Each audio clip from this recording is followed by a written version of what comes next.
Sir, कल प्रधानमंत्री जी ने नरेंद्र मोदी जी ने मन की बात कही।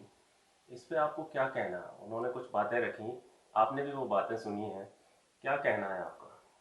देखिए, मेरा कहना तो यह है कि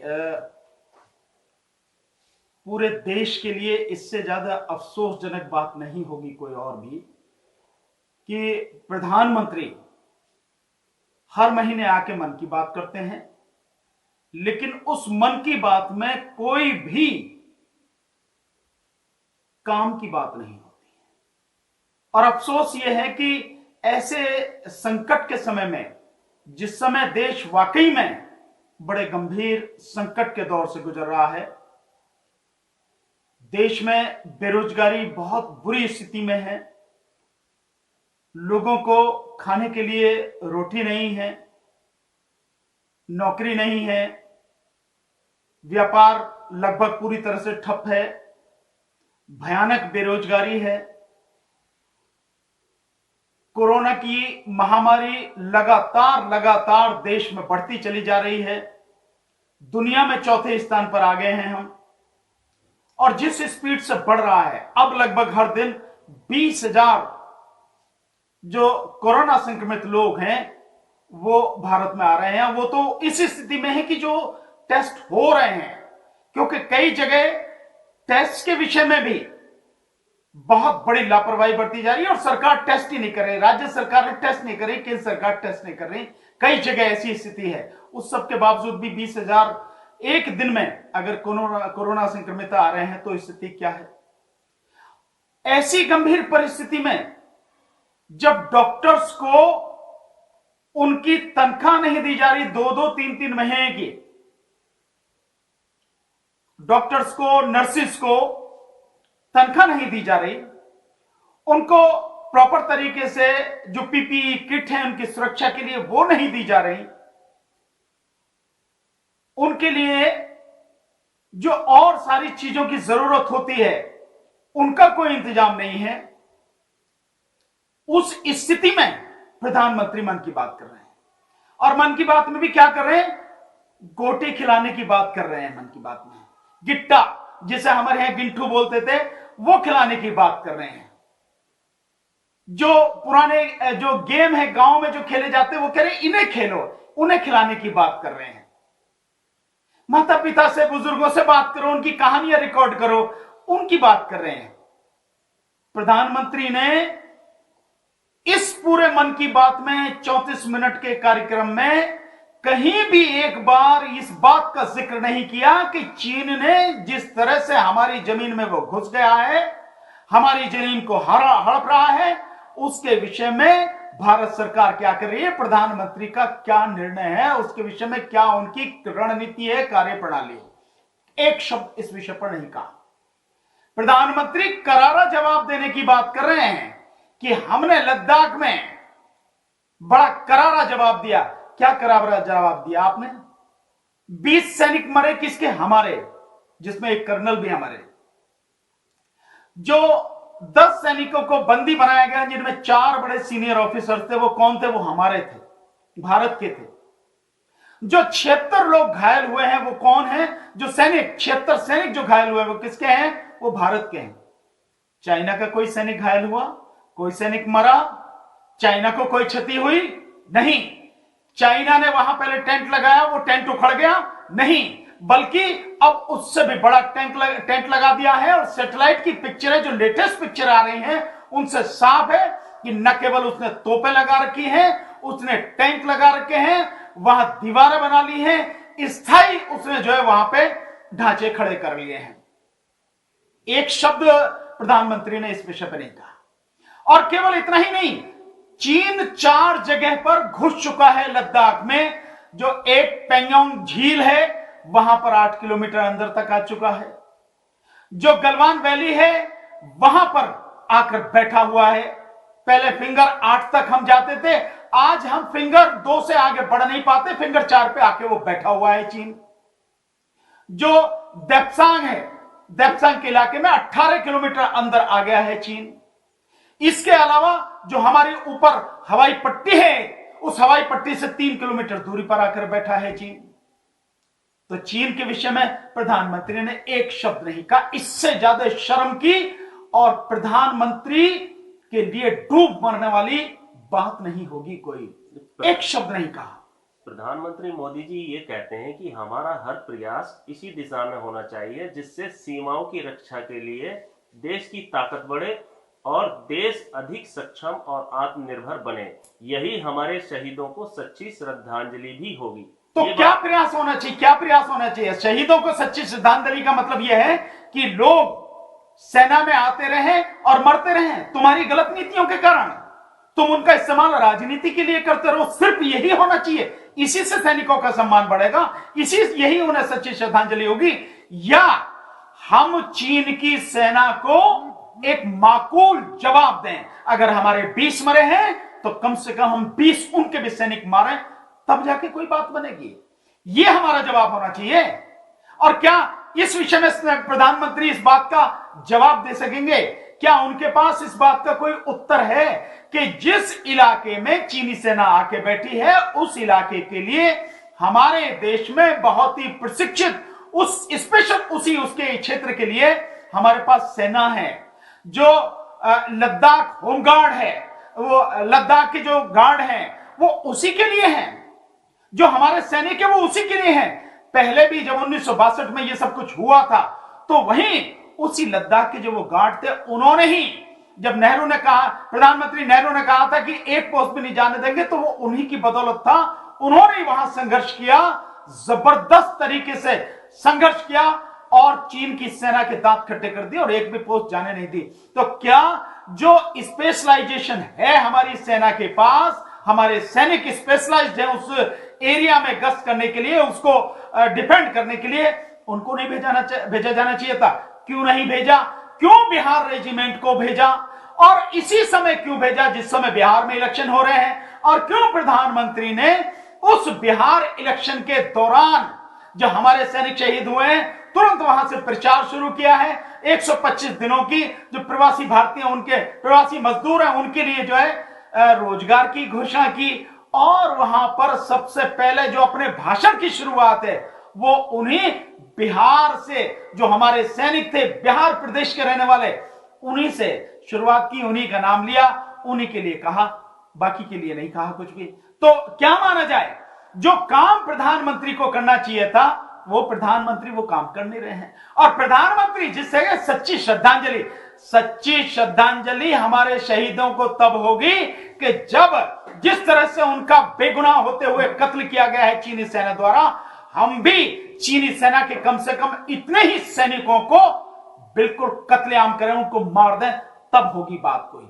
इससे पहले तो कोई मतलब ही नहीं है। पीएम मोदी जी ने यह भी कहा कि भारत लद्दाख में भारत की भूमि पर आंख उठाकर देखने वाले को करारा जवाब मिलेगा, क्योंकि लद्दाख भारत की भूमि है। हाँ, भारत मित्रता निभाना जानता है तो आंख में आंख डालकर जवाब देना भी जानता है। इस पर क्या कहेंगे? नहीं, निश्चित रूप से अगर उनको जवाब मिलेगा करारा जवाब, तो क्या करारा जवाब मिला है? अभी तक कोई करारा जवाब मिला है? दिन प्रतिदिन आप देखिए कि मई के महीने से लगातार चीन घुस रहा है और वो अंदर घुस चुका है, हमारी सीमा में घुसकर बैठा है। आप उसको अपनी सीमा से निकाल नहीं रहे हैं, निकाल नहीं पा रहे हैं, तो क्या करारा जवाब होगा? यही करारा जवाब है कि तू आके बैठा रहे। और केवल यही नहीं है कि लद्दाख के, लेह के जो हमारे किसान हैं वहां पे, जो अपने खेतों में काम कर रहे हैं, वो बता रहे हैं कि चीनी सैनिक हमें काम नहीं करने दे रहे और भारत सरकार को यहां आके मजबूत तरीके से सेना को भेजकर यहां को इस सारे सिचुएशन को हैंडल करना चाहिए और हम लोगों को हथियार देने चाहिए। यहां तक कहा एक किसान ने कि हम लोगों को हथियार दो, हम रोकेंगे उन्हें, चाहे मर जाएंगे कुछ भी, हम घुसने नहीं देंगे। तो ये क्या है करारा जवाब? कोई करारा जवाब है नहीं। प्रधानमंत्री, भारत निश्चित रूप से सक्षम है करारा जवाब देने में, इसमें कोई शक नहीं है। भारत की सेना समर्थ है, सक्षम है, हम अंदर घुसकर मार सकते हैं। लेकिन जब प्रधानमंत्री के रूप में इस देश की लीडरशिप ही बिल्कुल बेकार हो गई हो, इसलिए देश की लीडरशिप ही डरी हुई हो, इस देश की लीडरशिप ही देश को बर्बाद करने में तुली हुई हो, तब आप कैसे करारा जवाब दे पाएंगे? क्या प्रधानमंत्री ने एक बार भी इस विषय पर सोचा है? प्रधानमंत्री ने जो हवाई पट्टी बनी हुई थी उस हवाई पट्टी को भी वो हड़पने के चक्कर में चीन बैठा है। जो इसी ये स्थिति है, 4 जगह पे बैठा है इस तरह से। और केवल यही नहीं है, 4 जगह पे वो है, उधर नेपाल कर रहा है, और एक छोटा सा अभी तो भूटान ने भी, जो वहां से नहर से पानी आता था हमारे किसानों के लिए, भूटान ने भी वो नहर का पानी बंद कर दिया। सो ये स्थिति है हमारी। सो किस बात के लिए, जो किस चीज का करारा जवाब दे रहे हैं? एक भी ऐसा उदाहरण बता दें, एक भी ऐसी घटना बता दें जिसमें करारा जवाब देने की बात है। बड़ी उछल उछल के बड़ी उसकी चर्चा भी करी, उस पर पिक्चर भी बनवा दी गई, जो उड़ी नाम की पिक्चर बनी है सर्जिकल स्ट्राइक की, उसका इतना राजनीतिक लाभ लेने के लिए। अब करें ना सर्जिकल स्ट्राइक, कौन रोक रहा है? लेकिन मारे में जाके घुस। प्रधानमंत्री जो कहते हैं कि वो हमारी सीमा के अंदर घुसे ही हुए नहीं है। नहीं तो और ये मतलब इससे बड़ा और देश का दुर्भाग्य क्या होगा? और पूरी दुनिया में थू इसी बात के लिए हो रही है कि प्रधानमंत्री ने जो चीन का एक्शन है उसको बिल्कुल हरी झंडी दे दी है। उसने, चीन ने जो कब्जा करके बैठा है, उसके बावजूद प्रधानमंत्री कह रहे हैं ना कोई हमारी सीमा में घुसाया हुआ है, ना घुसा हुआ है, ना घुसकर बैठा है, ना ही हमारी कोई पोस्ट कब्जे में। तो ये जो जितनी भी सैटेलाइट से पिक्चर आ रही हैं, जो रिपोर्ट आ रही है लगातार, फौज के रिटायर्ड जनरल और सीनियर ऑफिसर, कर्नल रैंक के ऑफिसर जैसे अजय शुक्ला हैं और इस तरह के जो लोग हैं, सारी रिपोर्टिंग कर रहे हैं। तो ये क्या है रिपोर्टिंग? कि 8 किलोमीटर तक वो पेंगोंग झील में घुस गया, और आपके जो 18 किलोमीटर तक वो देपसंग में घुस गया, और वहां पे वो टेंट लगा के बैठा, जहां फिंगर 8 तक आप जा नहीं सकते, 4 तक भी नहीं जा सकते आप, फिंगर 2 पे ही आपको रोक दिया गया है गलवान वैली में। और आगे उसने जो हवाई पट्टी का मैं जिक्र बता रहा हूं, 3 किलोमीटर वहां बैठा। तो क्या है ये? इसको क्या कहेंगे? क्या ये करारा जवाब है, या ये जो है मतलब प्रधानमंत्री का ये है कि करका, या प्रधानमंत्री के जो नैतिक बल है वो पूरी तरह से खत्म हो चुका है, प्रधानमंत्री की टांगे कांपती हैं, या प्रधानमंत्री ने जो जब से आए हैं 2014 से जिस तरह से चीन को खुली छूट दी है, और वो हमारे देश में इस तरह से उसका जो इंपोर्ट है लगातार इतना बढ़ता चला गया कि आज जो 2013 में 2014 में 14.6% था, आज वो 38% से पार कर गया। हर क्षेत्र में घुस गया, वो इलेक्ट्रॉनिक क्षेत्र में घुस गया, फार्मा के क्षेत्र में घुस गया वो हमारे, और फार्मा के क्षेत्र में तो इतना कि 70-80% से ज्यादा है। ये स्थिति है, इसको मानेंगे क्या? हाँ, प्रधानमंत्री ने ऐसा बयान क्यों दिया कि वो चीन हमारी सीमा के अंदर नहीं घुसा हुआ? ऐसा मैं तो यही मानता हूं कि प्रधानमंत्री एक बहुत ही निहायत डरपोक और कमजोर आदमी है, और देश को गुमराह करने वाला इंसान है, इसलिए प्रधानमंत्री ने यह बयान दिया है। और या कोई ऐसा षड्यंत्र हो सकता है, या कोई ऐसी बात हो सकती है, चीन के साथ कोई ऐसी सांठगांठ हो सकती है, अन्यथा तो कोई प्रधानमंत्री अपने देश के विषय में ऐसा स्टेटमेंट तो नहीं दे सकता कि हमारी सीमा में कोई घुसा हुआ नहीं है, न ही हमारी कोई पोस्ट कब्जे में है, जबकि पूरी दुनिया देख रही है, सब कुछ सब दुनिया के पूरी के सामने है। तो अगर प्रधानमंत्री ये कहते हैं तो मैं तो कहूंगा सीधे सीधे कि ये देशद्रोह है। यही देशद्रोह है कि जमीन हमारी दूसरे देश ने कब्जा ली और आप कह रहे हो नहीं कोई नहीं कब्जे में है, सब कुछ ठीक ठाक है। यही देशद्रोह है। देशद्रोह वो नहीं है जो सीए, एनपीआर और एनआरसी के संबंध में जो निर्दोष लोग हैं उनको जेलों में बंद किया जा रहा, उनके खिलाफ यूएपीए कानून लगाया जा रहा, वो देशद्रोह नहीं है। देशद्रोह ये है। तो सारा देश प्रधानमंत्री जी से सवाल पूछ रहा है, कांग्रेस भी सवाल कर रही है और राहुल गांधी भी लगातार सवाल कर रहे हैं, लेकिन राहुल गांधी ने ये कहा कि पीएम मोदी नरेंद्र मोदी नहीं है, वो सरेंडर मोदी है। तो राहुल गांधी लगातार उन पे सवाल करे जा रहे हैं कि डर गए हैं मोदी, और उस पर काउंटर करते हुए बीजेपी के कानून मंत्री कह रहे हैं कि कांग्रेस ने भी राजीव गांधी फाउंडेशन में चाइना से पैसा लिया था। तो इस पे आप क्या कह सकते हैं? राजीव गांधी फाउंडेशन ने पैसा लिया था चाइना से, तो कब लिया था? वो कार्रवाई करो ना उसके खिलाफ कार्रवाई क्यों नहीं की? क्यों 6 साल तक सोते रहे? और आज जब तुम पूरी तरह से घिर गए हो, और बिल्कुल राहुल गांधी ने नरेंद्र मोदी नहीं सरेंडर मोदी जो कहा है, मैं समझता हूं इससे बढ़िया कोई और शब्द हो नहीं सकता। पूरी तरह से आत्मसमर्पण कर दिया है, उसके सामने बिछ गए हैं और डरे हुए हैं। नहीं तो प्रधानमंत्री को बहुत सख्त एक्शन लेना चाहिए था। हमारी धरती पर 1 इंच भी जमीन, हमारी कोई भी 1 सेंटीमीटर में मिलीमीटर भी हमारी जमीन को लेने की कोशिश करे, हमें उसके कदमों को उखाड़ के फेंक देना चाहिए, काट के फेंक देना चाहिए उनकी टांगों को। लेकिन इतने बड़े इलाके में वो घुस के बैठा हुआ है, कोई कार्रवाई नहीं है। पहले भी 2013 में भी चीन ने इस तरह की कार्रवाई करी थी इसी गलवान वैली में, तो हमारी सेना ने क्या कहा, हमारी जो उस समय की उस समय की जो सरकार थी, तत्कालीन सरकार ने, कि जो सियाचिन उसका जो अक्साई चीन का इलाका था, उसमें जाके हमारी जो सेना अंदर जाके उसके इलाके पे कब्जा किया। देन उसके बाद में वार्ता शुरू हुई और फिर उसने गलवान वैली छोड़ी, हमने वो छोड़ा। क्या इस नरेंद्र मोदी सरकार ने ऐसा किया है? नहीं किया ना, कुछ नहीं किया। और अफसोस की बात यह है कि प्रधानमंत्री खुद इन सारी चीजों के लिए जिम्मेदार हैं और मन की बात करते हैं। अरे इस 56 इंची के सीने वाले कम से कम एक बार आके प्रेस से सामने आके बैठ के प्रेस के जवाबों के जब प्रेस के सवालों के जवाब तो दो। और वो प्रेस वाले नहीं जो तुम्हारे जो है मतलब गुलाम हैं, गोदी मीडिया है, वो प्रेस वाले में तो 4-6 नाम बताता हूं, उससे पता लग जाएगी। जवाब देने हैं तो रवीश कुमार जी के सवालों के जवाब दो, आरफा खानम शेरवानी के सवालों के जवाब दो, पुण्य प्रसून वाजपेयी के सवालों के जवाब दो, उर्मिलेश जी के सवालों के जवाब दो। ऐसे लोगों के सवालों के जवाब दो, तब पता लगेगी कि कितनी औकात है तुम्हारी और कितना तुम्हारा सीना 56 इंच का है। नहीं तो देश को तुमने एक तरह से बेच तो दिया ही, देश को बर्बाद कर दिया। तुम चाइना के सामने पूरी तरह से सरेंडर कर चुके हो और उस स्थिति में है कि जब पूरा देश इसमें बिना किसी संगठन और बिना किसी राजनीति के सारी चीजों को छोड़ के पूरा देश तुम्हारे साथ में खड़ा है, हर तरह से पूरी ईमानदारी से साथ में खड़ा, फिर भी तुमने जो है उसके सामने सरेंडर कर रखा है। तो प्रधानमंत्री जी ने मन की बात में लोकल से वोकल पर काफी जोर दिया है, इस पे आप क्या कहेंगे? देखिए प्रधानमंत्री, मैंने बताया ना कि प्रधानमंत्री से निहायत झूठा और देश को गुमराह करने वाला व्यक्ति इस दुनिया में नहीं है कोई भी। प्रधानमंत्री लोकल से वोकल की बात करते हैं। मैं बहुत छोटा सा सवाल पूछता हूं, प्रधानमंत्री अपनी आंखों पे चश्मा लगाते हैं ना, जरा एक बार बता दें कि वो चश्मा कौन सी लोकल कंपनी का है, एक बार, सिंपल एक बार बता दें। नहीं बता सकते ना, क्योंकि वो चश्मा भी लोकल नहीं है, वो चश्मा भी किसी मल्टीनेशनल कंपनी का बना हुआ, उसी के लेंसेज, उसी का फ्रेम होगा निश्चित रूप से। सो ये कहने की बातें हैं कि दूसरे के लिए लोकल से वोकल की बात करो, अपने लिए नहीं।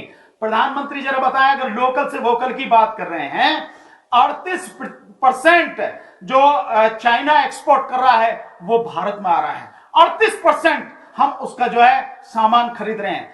क्या एक सामान की भी, एक बात की भी कोई एक एग्रीमेंट उसके साथ, कोई एक समझौता उसके साथ, कोई एक उसकी एक कंपनी किसी को बैन किया है, कोई समझौता खत्म किया है, कोई जो है उसका पूरी तरह से पब्लिक के लिए तो कह रहे हैं कि इसके सामान का बहिष्कार करो।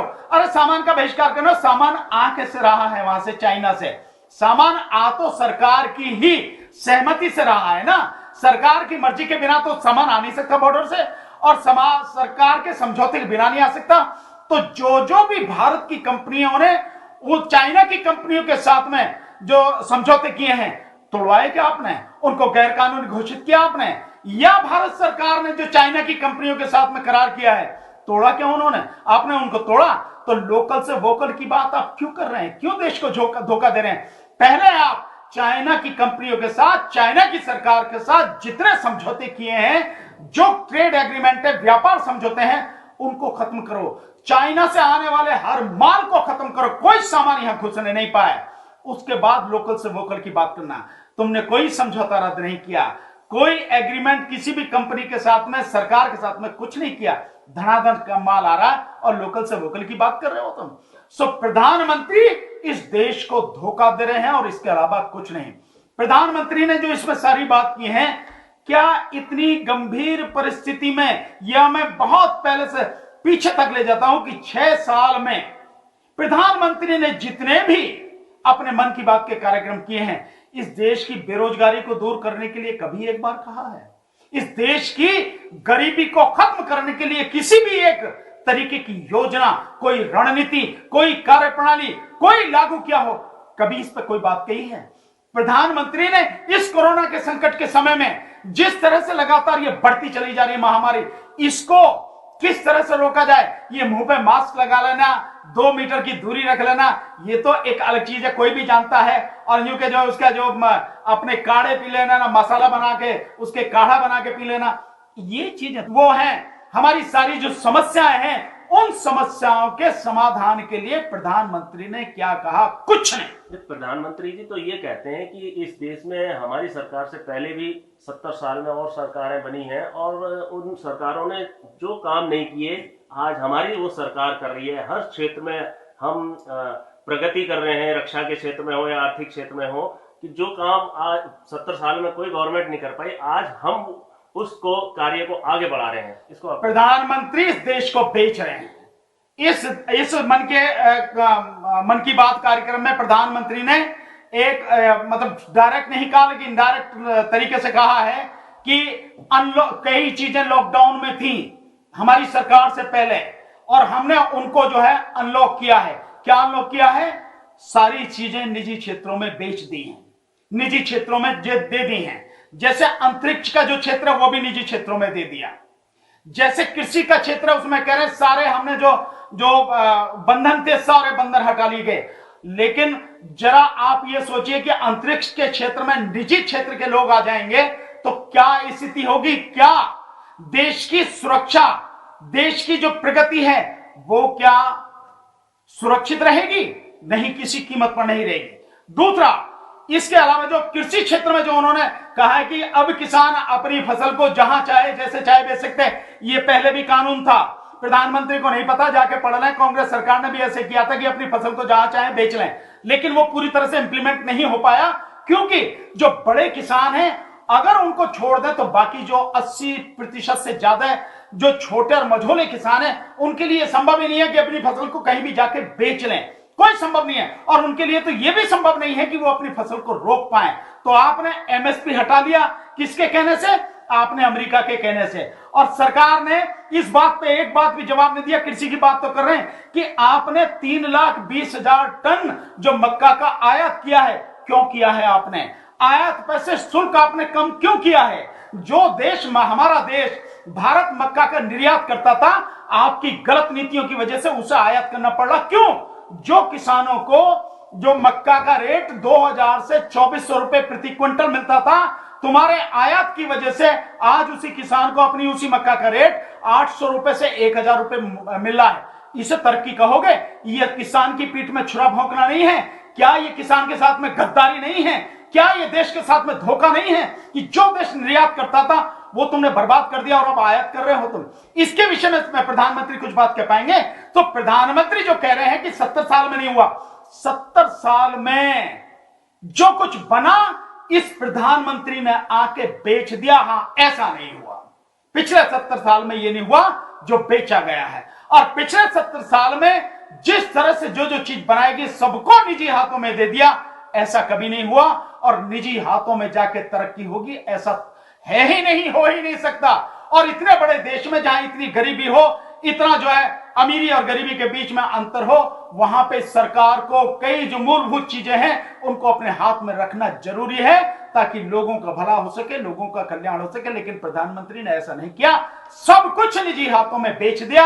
अपने जो निजी दोस्त हैं, जो बड़े बड़े उद्योगपति, जो पूंजीपति दोस्त हैं, उनके साथ में साठगांठ करके, उनके साथ में धंधा करके ये देश को गिरवी रख दिया है, बेच दिया है पूरी तरह से। और प्रधानमंत्री पर्यावरण की भी बात एक बता रहे, एक उदाहरण उन्होंने दिया। प्रधानमंत्री जी, आप जो कोयले का ये सारे भंडार बेच रहे हो, महाराष्ट्र में जो कोयला बेच रहे हो, वहां में उसमें एक वो इलाका भी आता है जहां टाइगर रिजर्व है, उसको भी आप बेचने जा रहे हो। और तुम्हारा वो दोस्त है अडानी, जो छत्तीसगढ़ में जिस तरह से, छत्तीसगढ़ में और झारखंड में जिस तरह से जो वो है आदिवासियों का इलाका है और जो वन संपदा है, किस तरह से लाखों की संख्या में पेड़ काटे जा रहे हैं, इससे पर्यावरण का नुकसान नहीं होगा? सो मैं तो सिंपल यही कहूंगा कि मन की बात कहकर प्रधानमंत्री इस देश को गुमराह कर रहे हैं। जो असली मुद्दे हैं उन मुद्दों से भटका कर दूसरी तरफ ले जा रहे हैं। और शर्म आनी चाहिए ऐसे व्यक्ति को जो ऐसे कठिन समय में भी, ऐसे जो दुख के समय में भी लोगों को जो है गिंटू खेलने की, खिट्टा खेलने की और जो है सांप सीढ़ी खेलने की बात बताए। अरे तुम्हें असली सवालों का जवाब देना है जो तुम्हारे पास नहीं। बहुत दुख की बात। बहुत बहुत धन्यवाद।